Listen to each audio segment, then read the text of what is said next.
welcome back to Sunny Life channel. Thank you so much guys for tuning in. I'm here to update you of what is going to happen on Skeem Saam from the 15th to the 19th of June 2020. The good news is Lishole is coming back, but sadly without his father. May his soul rest in peace, guys. On Monday, Rachel's disappearance continued to haunt her loved one.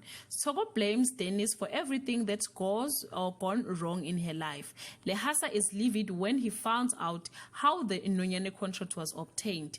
On Tuesday, Celia comes to terms with the fact that Rachel might not be innocent as victim as she comes across. Kwaito and Glenda have to face the reality that their love affairs may not be accepted.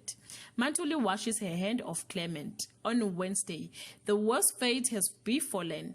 Clement and his family fears the worst. Celia receives a startling message from the foreign land about Rachel.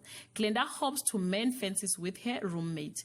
On Thursday, things get ugly between Clement and some rude strangers.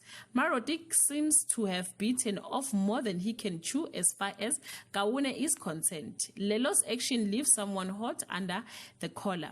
On Friday, Lehasa and Pumulo are puzzled by an announcement Lelo makes at the relaunch. Lishole betrays Clement. A mysterious stranger overhears Charles and Nimza discussing Rachel's whereabouts. Guys, this is all I have for today. You can leave your comment below and share your thoughts. Till we meet again, I love you so much, guys. Bye.